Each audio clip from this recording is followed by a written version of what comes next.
Do we? I think we need a recap for what happened last chapter. Yeah, it's been a minute. Yeah. What even happened last chapter? Oh yeah, they did the blood transfusion, right? Oh yeah. The miraculous blood transfusion for with the two different people. Yeah. One from Arthur and the other from Dr. Seward. Mm-hmm. Let's see. What else? Oh, and the garlic. Van Helsing was like, "You must wear this beautiful flower." And she's like, it's garlic. It's just a garlic flower." He's like, "Ah, yes, but you must wear this." Hmm. What happened? What else?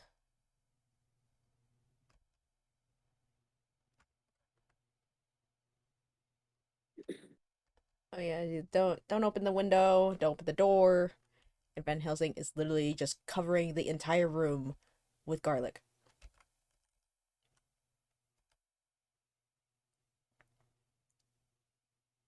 Yeah. Oh, and the maids. Remember the two maids? Is it two? Yeah, two of the maids went up to Dr. Seward and were like, "Oh, could we stay in the room with Miss Lucy instead of uh instead of Van Helsing or Dr. Seward?" Which we're all a little bit suspicious about.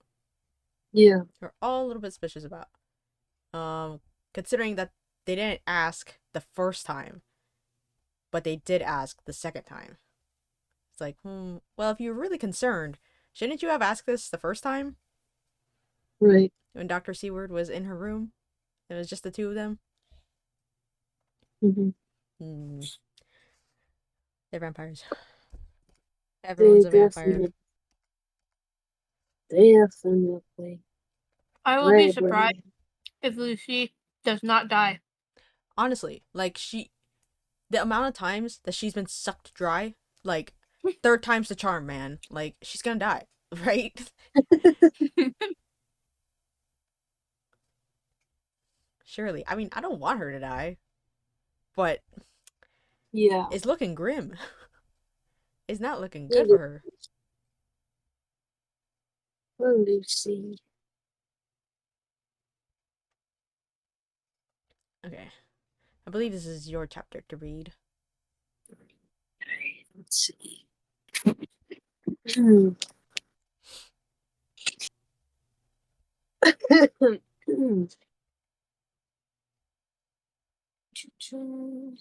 Drink some water.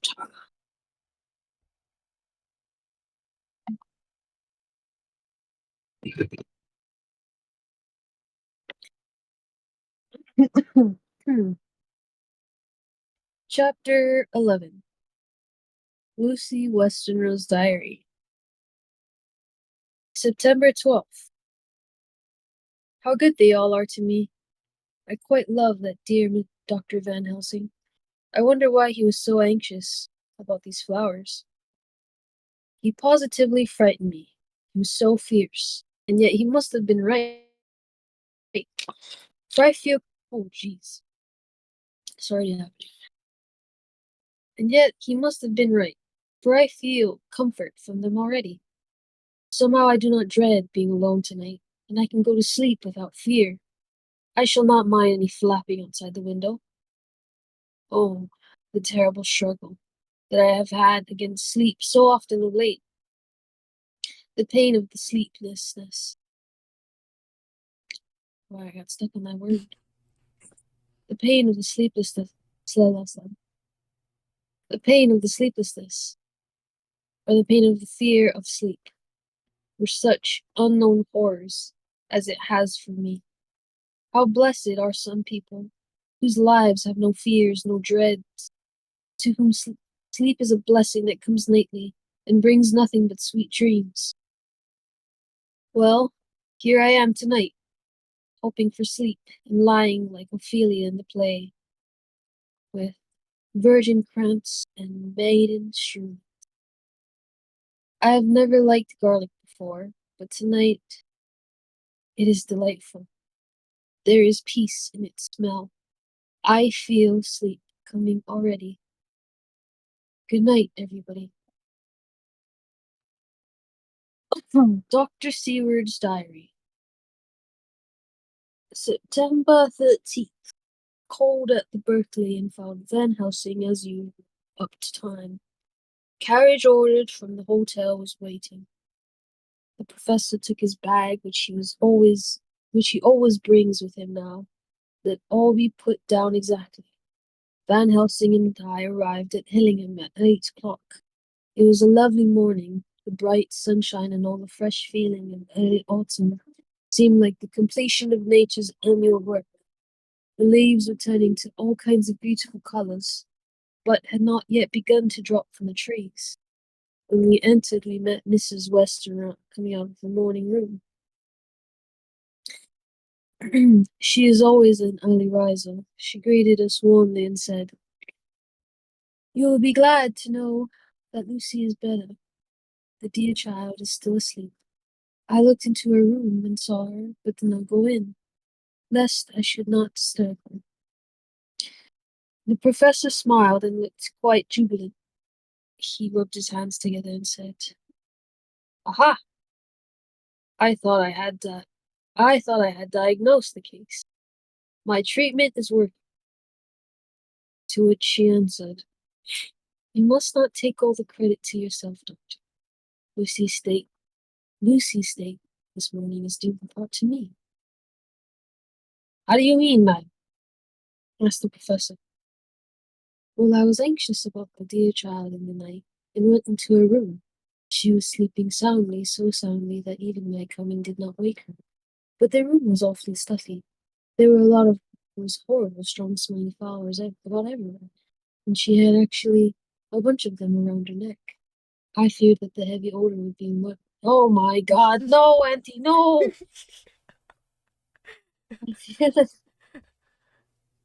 I feared that the heavy odor would be too much for the dear child in her weak state, so I took them all away and opened a bit of the window to let in a little fresh air. You'll be pleased with her, I'm sure." She moved off into a boudoir, where she usually breakfasted early. As she had spoken, I watched the professor's face and saw it turn ashen grey. Oh my God. He had been able to retain his self-command whilst the poor lady was present, for he knew her state and how mischievous a shock would be. He actually smiled on her as he held open the door for her to pass into her room, but the instant she had disappeared he pulled me, suddenly and forcibly, into the dining room and closed the door. Then, for the first time in my life, I saw Van Helsing break down. He raised his hands over his head in a sort of mute despair, and then beat his palms together in a helpless way. Finally, he sat down on a chair and, putting his hands before his face, began to sob, with loud, dry sobs that seemed to come from the very racking of his heart. Then he raised his arms again, as though appealing to the whole universe. "God, God, God," he said, "what have we done? What has this poor thing done, that we are so beset? Is there a fate among us, that, set down from the pagan world of old, that such things must be, and in such way? This poor mother, all unknown, and all for the best, as she think. Such things as lose her daughter, body and soul, and we must not die. We must not even warn her, or she die, and then both die. Oh, how we are beset! All the powers of the devils against us." Suddenly, he jumped to his feet. "Come," he said. "Come, we must see an act. Devils or no devils. All the devils out. It matters not. We fight him all the same." He went to the hall door for his bag, and together he went to Lucy's room. Once again I drew the blind, whilst Van Helsing went towards the bed. This time he did not start as he looked on the poor face with the same awful waxen pallor as before.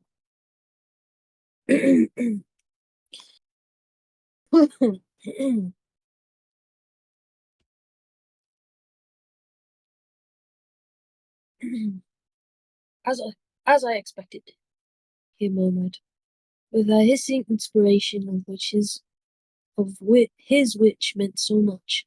Without a word, he went and blocked the door, and then began to set out on the little table the instruments for yet another operation of transfusion of blood.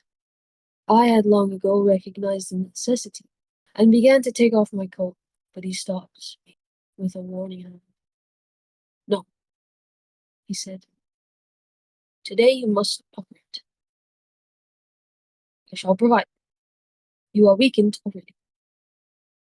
As he spoke, he took off his coat and rolled up his shirt sleeves.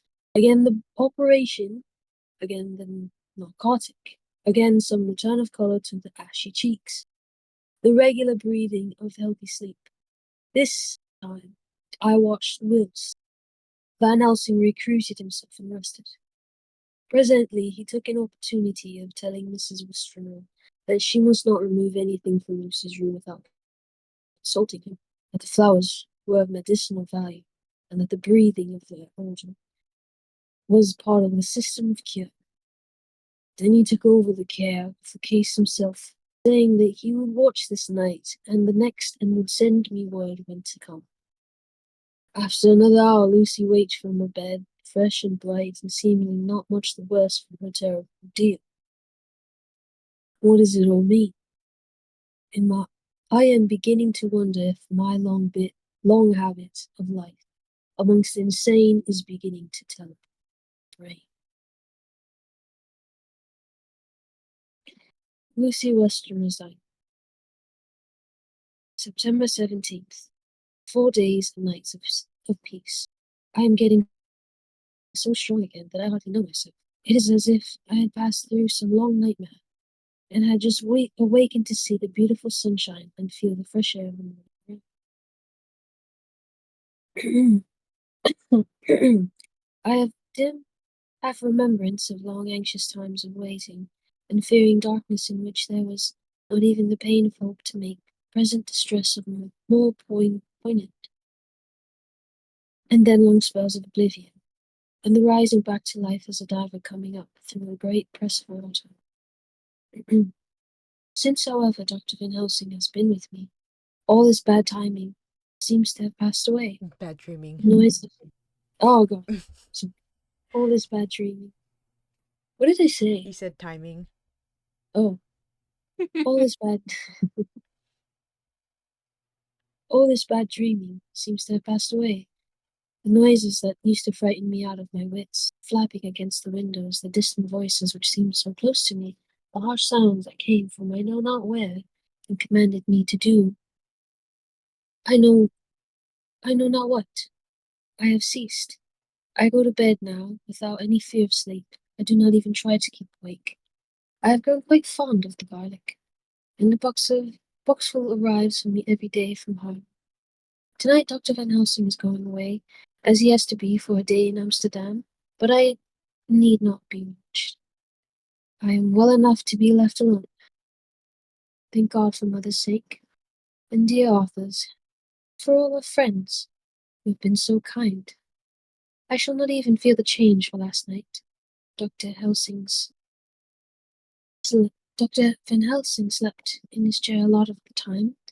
I found him asleep twice when I woke up, but I did not fear to go to sleep again, although the bowels, or bats, or something napped almost angrily against the window panes.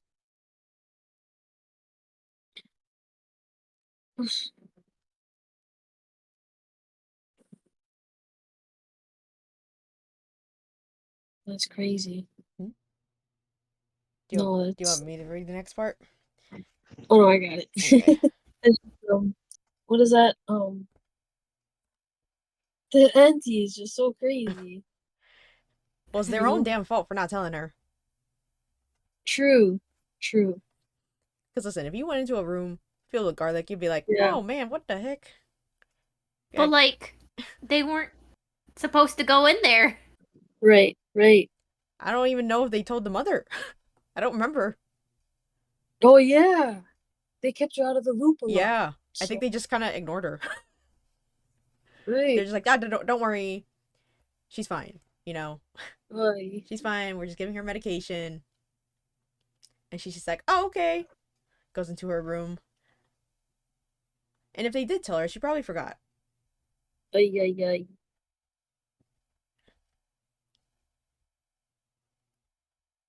Hmm.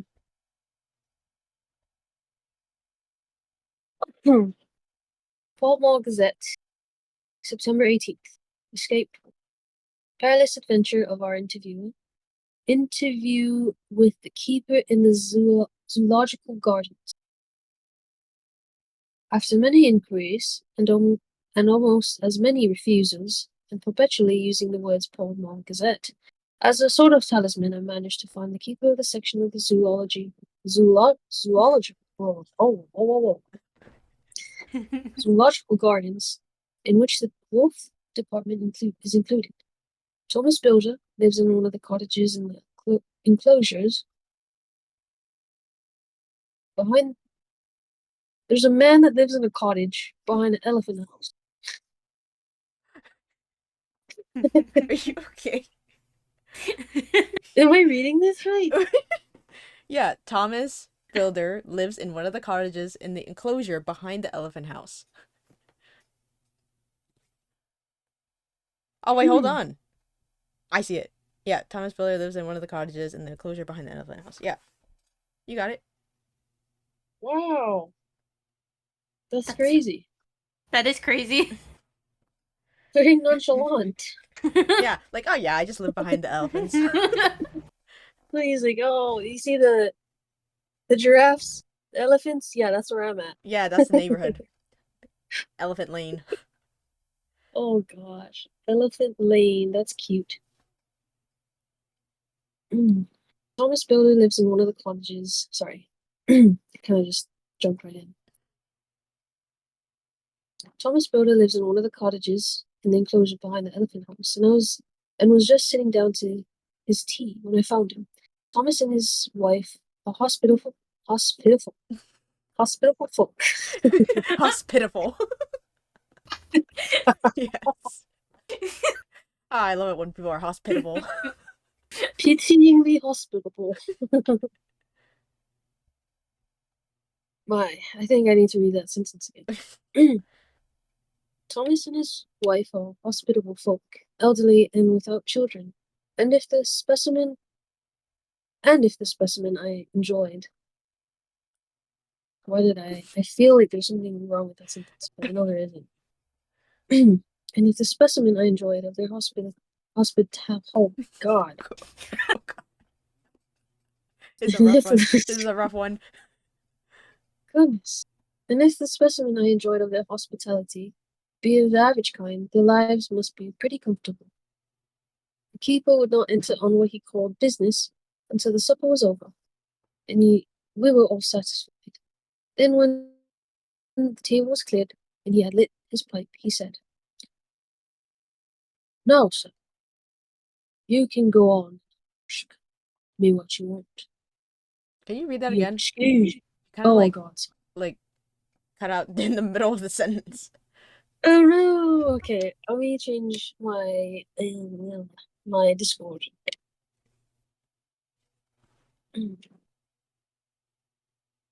And she's gone. Ah, Ah. We're just blobs on the screen now. Oh, she's back. and she's back.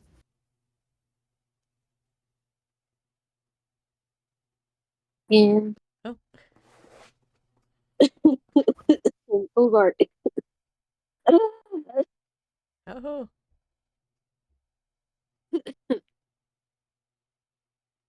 uh, You back? I'm sort of back. I don't know Sort what's of. I think it's eh? Huh? It's my streaming Oh. service. It's weak. What are you guys running on? Because mine's is weak. Internet provider? I'm on Spectrum. I got Spectrum too, girl. Yeah, but like I only have 3 people in my house. And I'm the only one who uses majority of the bandwidth. Mm. Damn.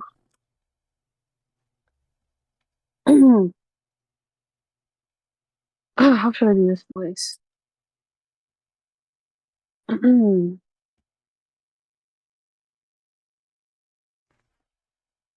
Keeper would not enter on business until the supper was over, and we were all satisfied. Then, when the table was cleared, he had lit his pipe and he said,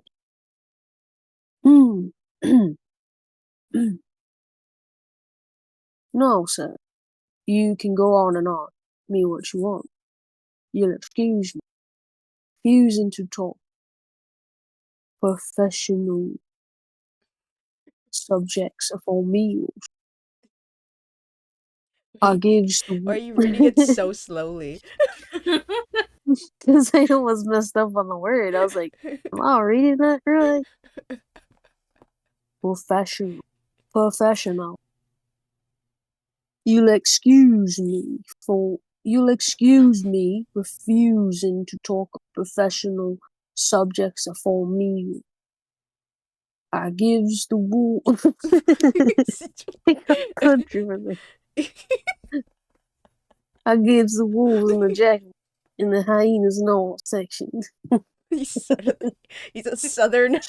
He's an American Southern Britishman. I know, it's hard. I gives the wolves and the jackals and the hyenas and all section a tea afore I begins to ask them questions. Do you want me to read his lines?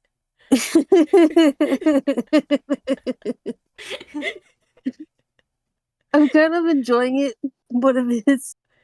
I feel like it's hurting you. Yeah. But it's so funny. It's so funny. It's gonna take us a whole hour to get through the rest of this. How do you mean? I asked them questions. I queried. Wishful to them. How do you mean? I asked them questions. I queried, wishful to get him into a talkative humor. Itching of them over the eed with a pole is one way, scratching of their ears is another. When Jin says his flush wants a bit of a show off to their gap, I don't so much mind. The fuss, the ittin' with a pole afore I chucks in their dinner.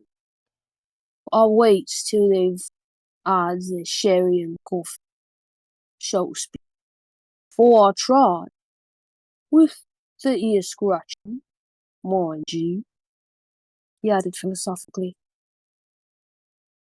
There's a deal of same nature in us, as them there. Oh God.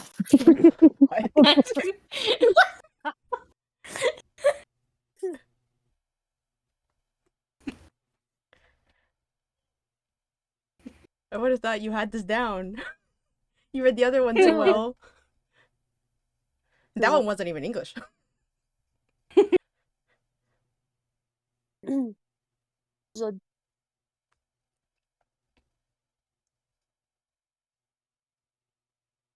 Is you were coming, asking of me questions. Not that grumpy like. Oh, wait, can you read that again? You're like softer and you're cutting out. Here's you were coming and asking of me questions about my business. And I asked that grumpy like that. Only for your blooming. Off quid I seen you blowed first. Seen you blow the fuss before I'd answer. Not even when you asked me sarcastic. If I'd like to ask Superintendent if you might ask me question without offense. Did I tell you to go to hell? Oh goodness me. Without offense, did I tell you? Yeah? Oh god. I didn't say that. What did she? It's because it's like yeah. Huh? And L? whenever No, like I'm trying to reread that whole Oh, sentence and I I go, see. yours coming off country. So, without offense, did I tell you to go to L? I didn't know the wife was speaking. No, I just without offense, did I tell you to go to L? You did. And when you said you report for me for using of obscene language, that was hitting me over the head. But the off quid made that alright. I want to go into fight. So I wait for food and deal with my owls, the wolves and lions and tigers dawn. Below, love it, y'all. Now that the old woman stuck a chunk of her tea cake in me and rinsed me out with her blooming old teapot. I've lit up. I've lit up. And they scratch my ears for all your worth. I won't get won't get even a I've lit up. And they scratch my ears for all your worth. I won't get even a growl. Drive along with your questions. I know what you're coming at. That air escape wolf. Exactly. I want you to give me your view of it. Just tell me how it happened. And when I know the facts, I'll get you to say what you consider, what the cause of it, and how you think the whole affair will end. Right, Governor. This is about the old story. Their wolf, we call Bersic, was one of three was one of three grey ones that came from Norway to Jarmarks, which we bought off him 4 years ago. It was a nice, well-behaved wolf, and never gave no trouble to talk of. Surprised, I'm more surprised that I'm for wanting to get out nor any other animal in the place. But there, you can't trust wolves no more, no women.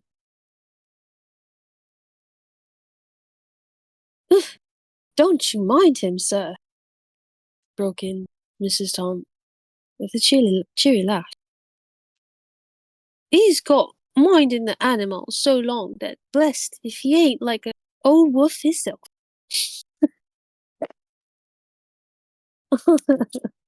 I couldn't help not making that country. Yeah, the wife is Southern, but the husband's not. So long that blessed if he ain't like an old wolf itself. But there ain't no harm in him. But there ain't no harm in him. It's a lot of vowels, a lot of, what do you call that? Less pronunciation. Yeah, everything's just mushed Very, together. yeah.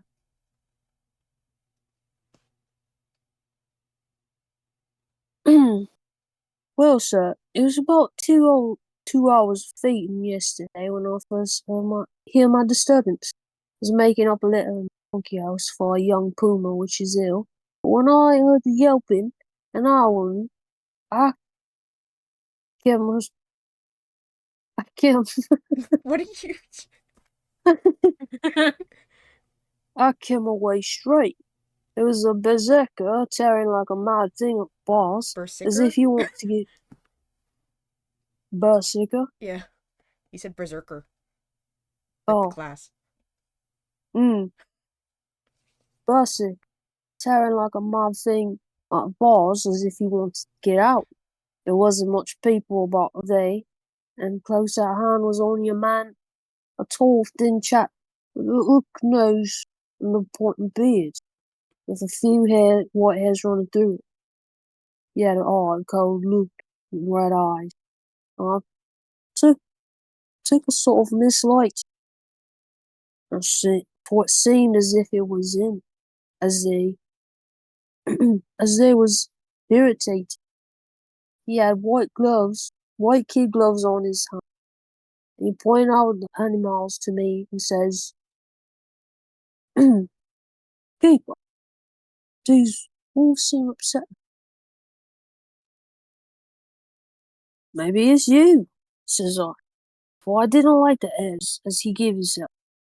He didn't get angry, as I hoped he would, but he smiled a kind of insolent smile, a mouth full of white, sharp teeth.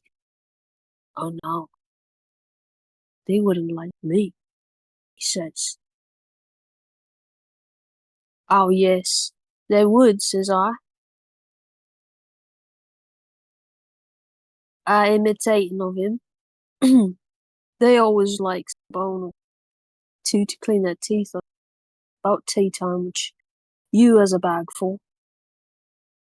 But it was an odd thing, but when the animal see us talking, they lay down.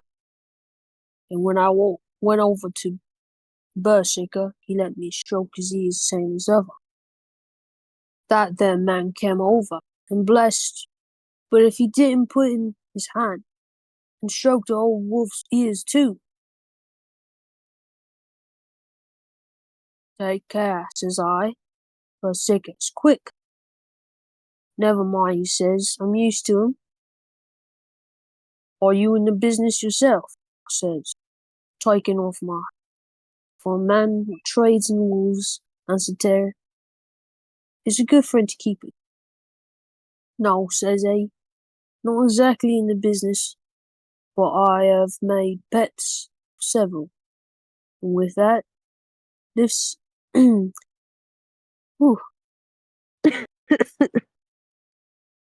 with that, lifts his hat, as polite as Lord, away. Old Berserk kept a looking harsher, till, till he was out of sight, and then he went and lay down in the corner. Wouldn't come out the hole, heavy. Well, last night, so soon as the moon was up, Wolf's hair all began a howling. There were nothing for him. Howl at. There won't no near. There won't no one near except someone that was evidently a calling a dog somewheres out back of the gardens in the park road. Once or twice I went out to see that all was right. All was right. Was, and the howling stopped. 12 o'clock, I just took a look round before turning in and bust me. But when I came to old Berserker's cage, see the rails broken, was about, and the cage empty. That's all I know for certain. Did you see anything else? Or did But a whole new anyone sentence. I did. Did anyone else see anything? One of our gardeners was coming home about that time from Harmony when he sees a big grey dog coming out through the garden edges. At least so he says, but I don't give much for it myself, for if he did, he never said a word about it to his missus. And when he got home, it was only after the escape. The wolf was made known. We had been all up, bet had been up all night hunting for the pot for Berserker. That he remembers seeing anything.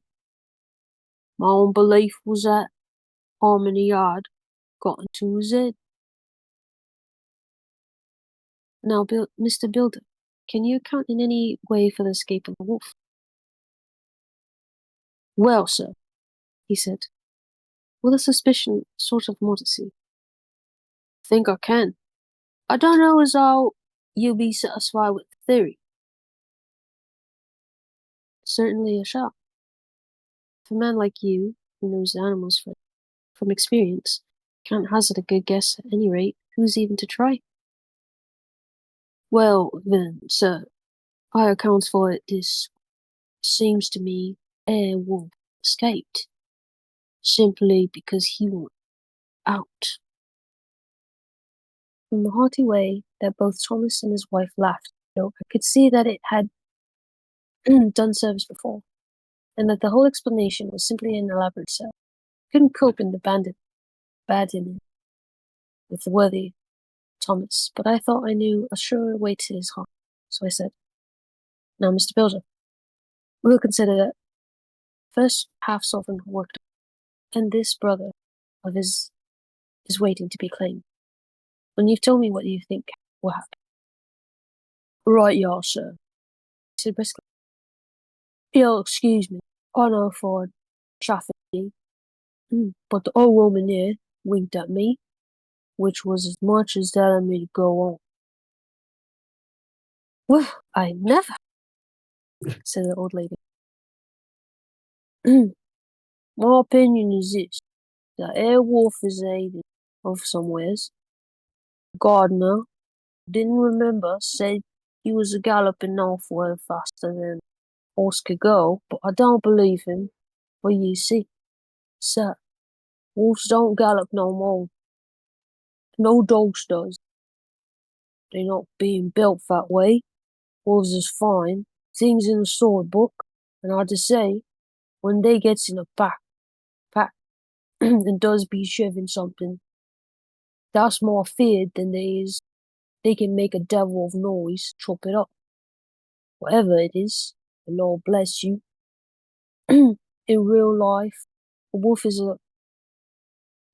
only a low creature, not half so clever or bold as a good dog. I don't have a quarter so much fighting him. This one ain't been used to fighting, or even to providing for himself. More like he's somewhere round the Park of Eden, and a shivering of. And if he thinks at all wondering where is he to get his breakfast from, or maybe he's got down some area as in a coal cellar. I won't.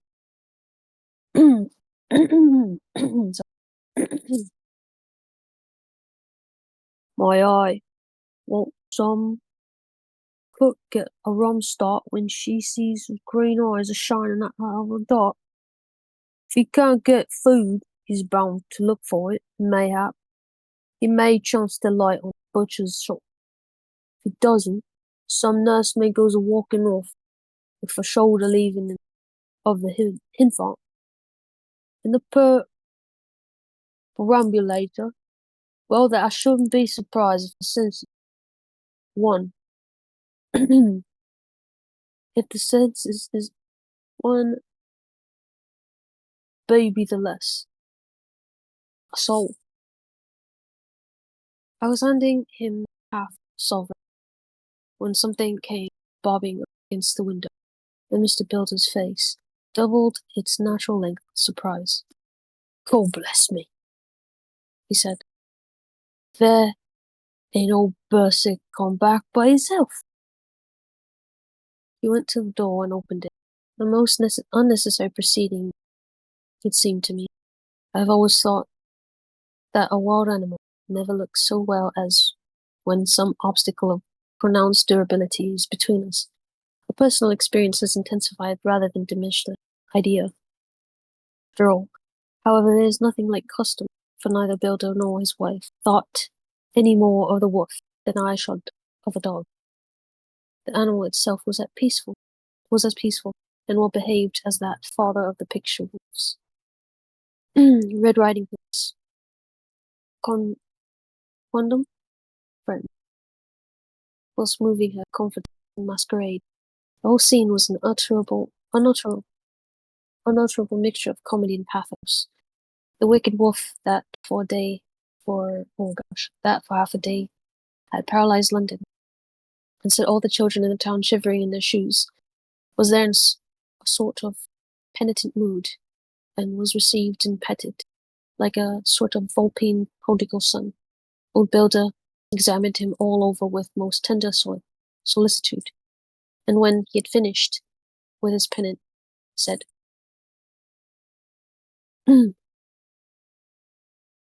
"There I knew poor old chap get into some kind of trouble. Didn't I say all along? Here's his head all cut full of broken glass.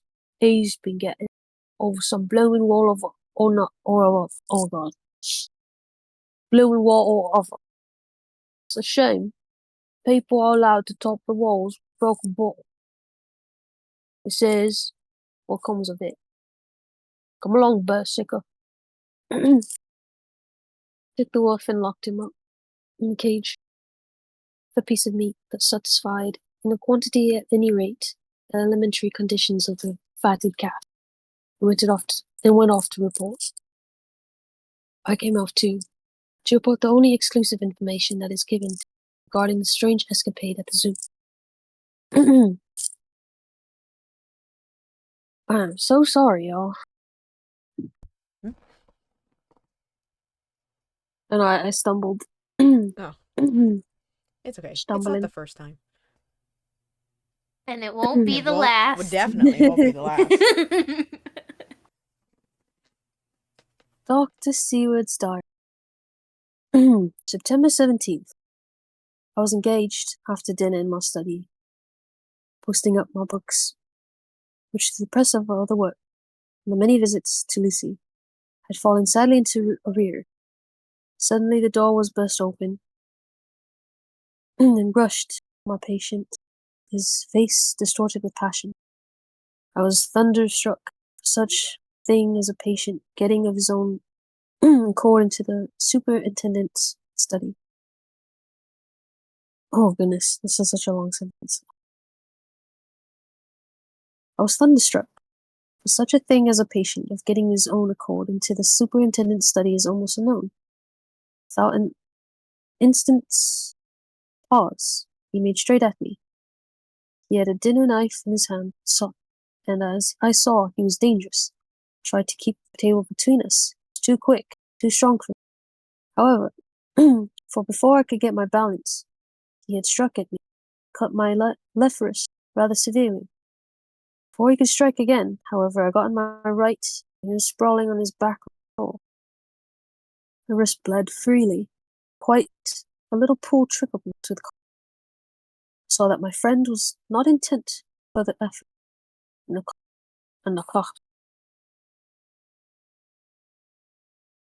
and occupied myself. Oof. I got so much mush mouth today. Yeah. And occupied myself binding up my wrist, keeping up a wary eye on the prostrate figure all the time. And the attendants rushed in. We turned our attention to him. His employment positively sickened. He's lying on his belly on the floor, lying on his belly on the floor, licking up like a dog. Blood which had fallen from my wounded wrist. He was easily secured, and to my surprise went with the attendants quite placidly, simply repeating over and over again, "Blood is life. The blood is life." Cannot afford to lose blood just at present. I've lost too much of late for my physical good. And then the prolonged strain of Lucy's illness, and its horrible phases is telling on me. I am overexcited and weary, and I need rest. Rest. Happily, Van Helsing has not summoned me, so I need not forego my sleep. Tonight, I could not well do without.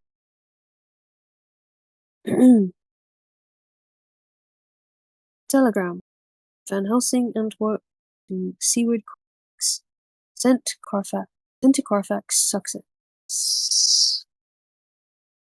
Carfax, Sussex. As no country given. Delivered late, 22 hours. Motherfucker. My God. Do you want me to read? I'm almost there. Almost there. September 17th. Do not fail to be at Hillingham. Not watching all the time frequently. Visit and see that flowers are planted. Very important. Fail. Shall be with you as soon as possible after arrival.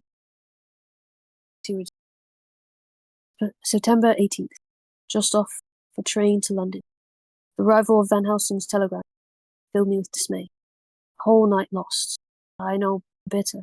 experience what may happen in the. Of course, it is possible that that all may be well. But what may have happened, surely there is some horrible doom hanging over us that every possible accident should thwart us in all we'll try to do. Shall I take this cylinder with me? And then I can complete my entry on Lucy's phonograph.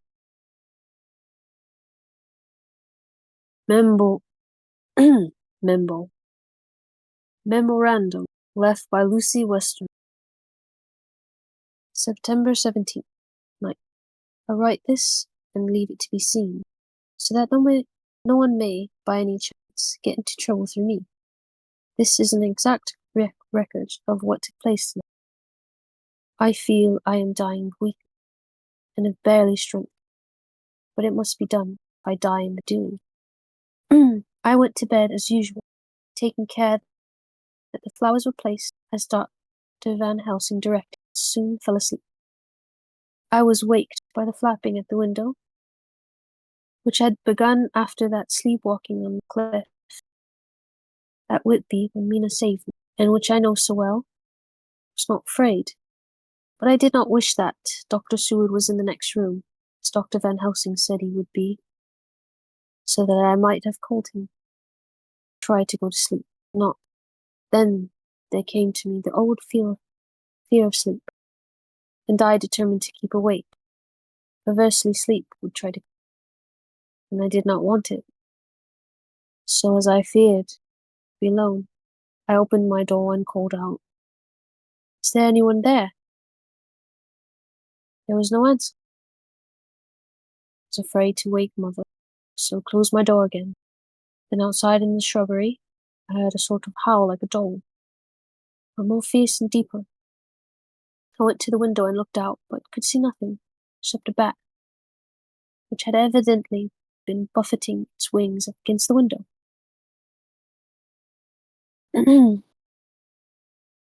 So I went back to bed again, determined not to go to sleep. Presently, the door opened and Mother looked in. Seeing by my moving I was not asleep, came in, sat by me. She said to me even more sweetly, softly, than her wont, "I was uneasy, and came in to see that you were all right. I feared that she might catch cold sitting there, and asked her to come in and sleep with me, so she came into bed, and lay down beside me. She did not take off her dressing gown, for she said she would only stay a while, and then go back to her own bed. As she lay there in my arms, and I in hers, flapping and buffeting, came to the window again. She was startled, and a little frightened, and cried out, "What is that?" I tried to pacify her, and at last succeeded, and she lay quiet, but I could hear her poor dear heart still beating terribly. After a while there was the howl again out in the shrubbery, and shortly after there was a crash at the window, and a lot of broken glass was heard on the floor. The window blind blew back the wind that rushed in, and in the aperture of the broken panes there was the head of a great gaunt grey wolf. Mother cried out in a fright, struggled up, in a sitting posture, clutched wildly at anything to help her. Amongst other things, she clutched the wreath of flowers that Dr. Van Helsing insisted on my wearing on her, tore it away from me. For a second or two she sat up, pointing at the wolf, and there was a strange and horrible gurgling in her throat.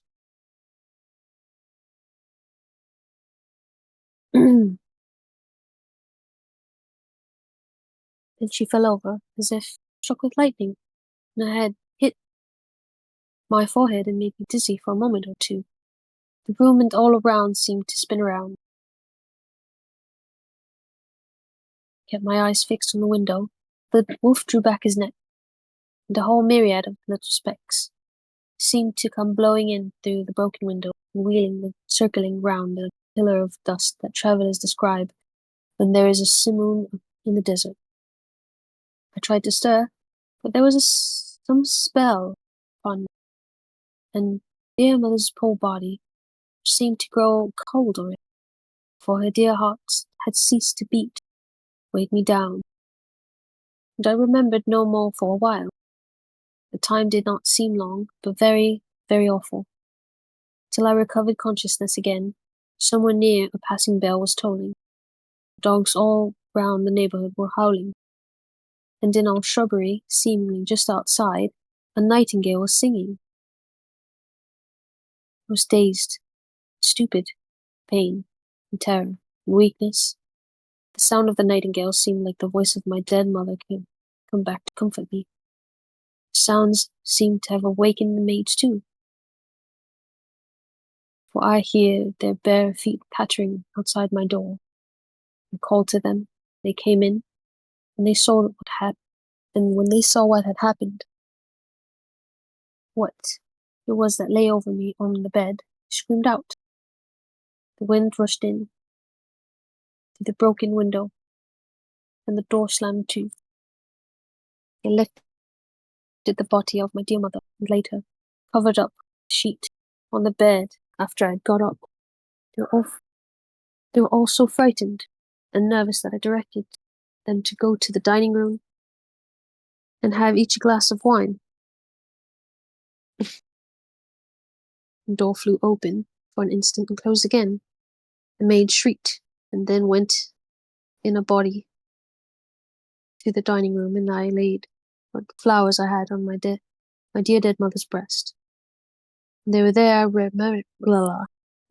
remembered what Dr. Van Helsing had told me, but I didn't like to remove them. Besides, I would have some of the servants to sit up with me now, surprised that the maids had not come back. Called them, but got no answer, so I went to the dining room to look for them. It sank when I saw what had happened. They all four lay, helpless, on the floor, breathing heavily. The decanter of sherry was on the table half full, but there was a queer smell about. I was suspicious and examined the decanter. It smelt of laudanum. And looking on the sideboard, I found that the bottle, which mother's doctor uses for her, disuse, was empty. What am I to do? What am I to do? I am back in the room with her. I cannot leave her, and I am alone, save for the sleeping servants, whom someone has drugged. Alone with the dead. I dare not go out, for I can hear the low howl of the wolf through the broken window. The air seems full of specks, floating and circling in the draught from the window. The lights run blue and dim. What am I to do? God shield me from harm this night. I shall hide this paper in my breast, where they shall find it when they come out to lay me out. My dear mother's gone. It is time that I go too. Goodbye, dear Arthur. If I should not survive this night, God keep you, dear, and God help me.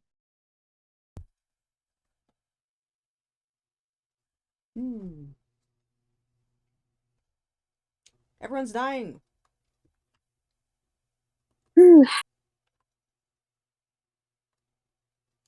Yeah. Everyone's dying. Wow.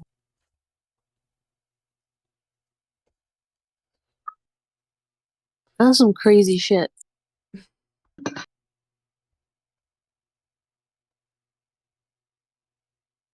All could have been well. Yeah. They had talked to Mrs. Westerro. Yeah. First time. Uh-huh. Yeah. All could have been avoided if somebody stayed with them. And then that freaky stuff where that freaking wolf pops in. Yep. The wolves are back at it Gee. again. Weird stuff.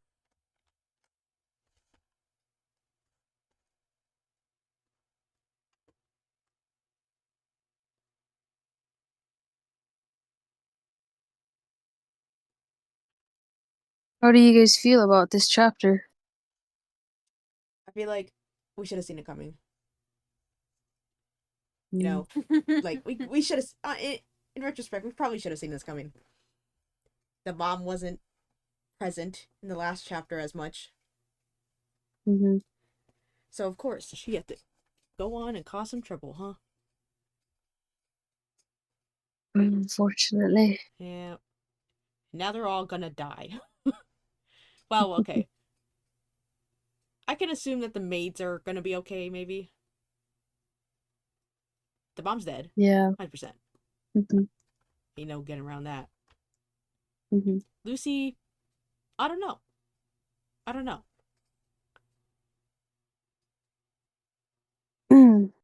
It will be such an unfortunate ordeal because Van Helsing had made all this progress, Yep.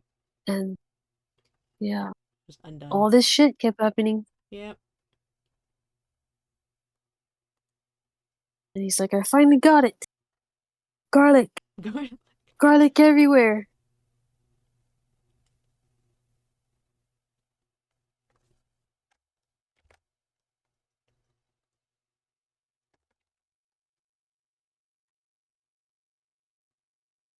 That's so sad if she dies, after just seeing her mother die, like, on her. Mm-hmm. No.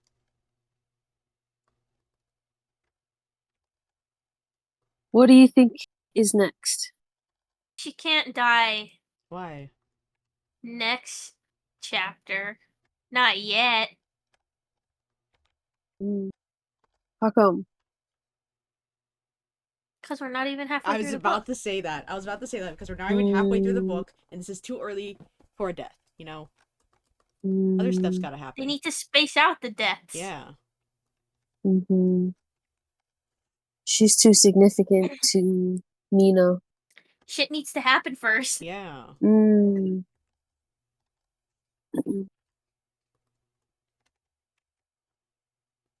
I wonder if Mina will come back into the picture. I feel like it. Their story is not finished, I don't think. I don't think their story's finished. Dracula loved loved her man too much to let him go.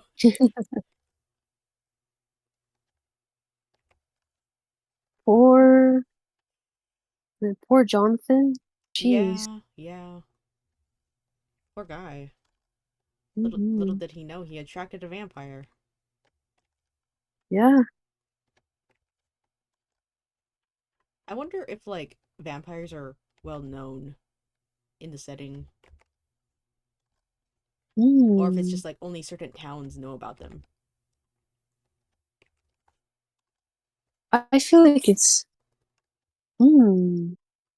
Mm. It. Do they know it's a vampire? Blah, blah, blah. Mm. Or do they just think it's like a Oh, true. like a demon Mhm. thing? Right, a demon, maybe. Mm. Mhm. Yeah, because the town that Dracula was in, like they seemed to know stuff, but they also seemed very ignorant of like how to treat him and whatever. Mhm.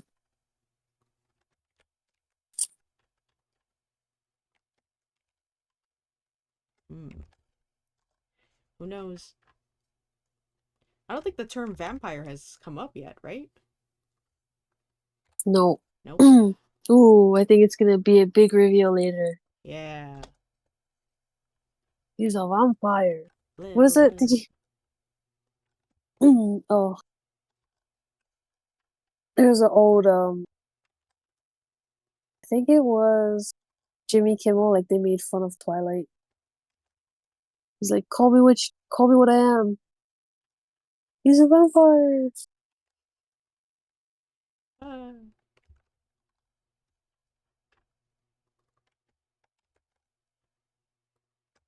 I would like that. That'd be a fun reveal. Yeah. And it's gotta be Van Helsing who says it, right? He's the only one who knows. Yeah. Can see it in my head. Calling it out. Calling Dracula out. Back you, vampire. He's like,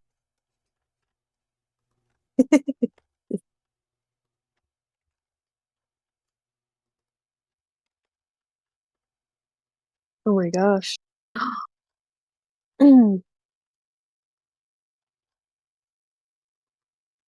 What's gonna be our Dracula movie?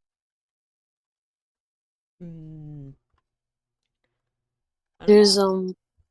Nosferatu coming out this month. Kelsey's not gonna watch that one. Was it? What is Oh. that? Nosferatu, the vampire movie. Is it scary? Do you want to chance it? No. Okay, that's what I thought. I want to Maybe see Gladiator 2. not. Ooh, I want to see it too. It looks so good. It's just Yeah, too much movies. and Moana 2. Too much movies. Oh yeah, I want to see all the movies. Blah blah blah. Blah blah blah. Blah, blah, blah.